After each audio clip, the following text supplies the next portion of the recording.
Amen. Ô Seigneur, envoie ton esprit et tout sera créé, tu renouvelleras la face de la terre, que ton esprit rejoigne notre cœur, notre corps, notre esprit, notre volonté, afin que tu puisses prendre le contrôle de notre vie. Ô Seigneur, envoie ton esprit et tout sera créé, et tu renouvelleras la face de la terre. Bien-aimés dans le Christ, nous sommes aujourd'hui mercredi saint, et la parole de Dieu qui nous est proposée est extraite de l'évangile de Matthieu, chapitre 26, versets 14 à 25. En ce temps-là, l'un des 12, nommé Judas Iscariote, se rendit chez les grands prêtres et leur dit: « Que voulez-vous me donner si je vous le livre ?» Il lui remit 30 pièces d'argent. Et depuis, Judas cherchait une occasion favorable pour le livrer. Le premier jour de la fête des pains sans levain, les disciples s'approchèrent et dirent à Jésus: « Où veux-tu que nous te fassions les préparatifs pour manger la Pâque ?» Il leur dit: « Allez à la ville chez une telle et dites-lui: le maître te fait dire, mon temps est proche.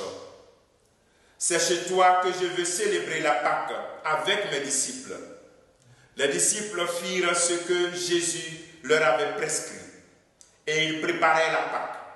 Le soir venu, Jésus se trouvait à table avec les 12. Pendant le repas, il déclara: « Amen, amen, je vous le dis, l'un de vous va me livrer. » Profondément attristés, ils se mirent à lui demander, chacun à son tour: « Serait-ce moi, Seigneur ?» Prenant la parole, il dit: « Celui qui s'est servi au plat en même temps que moi, celui-là va me livrer. Le Fils de l'homme s'en va, comme il est écrit à son sujet.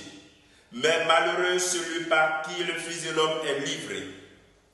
Il vaudrait mieux pour lui qu'il ne soit pas né, cet homme-là. » Judas, celui qui le livrait, prit la parole. « Rabbi, serait-ce moi ?» Jésus lui répond: « C'est toi-même qui l'as dit. » Acclamons la parole de Dieu. Louange à toi, Seigneur Jésus. Bien-aimés dans le Christ, nous avons la version de Matthieu de la trahison, de l'annonce de cette trahison de Judas. Serait-ce moi?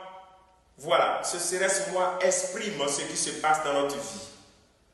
Ce qui se passe, le combat intérieur clair dans notre vie, pour que nous puissions dire non à Jésus au lieu de lui dire oui. Dans ce serait-ce moi. Ici, Judas veut savoir si Jésus sait tout ce que nous faisons dans la vie. Souvent, dans le plus grand secret, Jésus le sait. Deuxième élément, c'est la perte de la conscience et la laideur du péché. Nous justifions constamment nos péchés. Nous le justifions. La parole de Jésus face au geste de Marie, vous vous rappelez, Judas, face au geste de Marie, sûrement est blessé. Parce qu'il a voulu vendre ce parfum pour de l'argent. Jésus a dit non, les pauvres en ont. Sûrement qu'il est blessé. Souvent on justifie. Sûrement qu'il s'est dit que voilà, Jésus lui a parlé mal, donc maintenant ça va. Il va le trahir. Alors donc, il y a un élément essentiel dans la laideur ou la réalité du combat intérieur de notre vie. D'abord, premier élément, on pense qu'on est dans le secret. Or, pourtant, Jésus sait. Deuxième élément, on perd la conscience de la laideur du péché. On justifie nos péchés. On justifie cela. Et donc, dans ce passage, on nous aide à découvrir comment il ne faut pas tomber dans ce piège. Malgré cela, l'amour de Jésus dépasse l'échec, dépasse la négation, dépasse la trahison. Nous pouvons le nier, le trahir, mais lui, jamais lui va nous trahir, nous renier. Sa fidélité est plus forte que notre infidélité.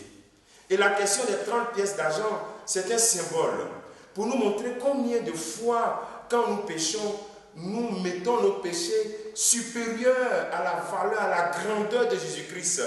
Parce que Judas va trahir Jésus pour 30 pièces d'argent. Est-ce que Jésus vaut 30 pièces d'argent? Jésus vaut plus que cela.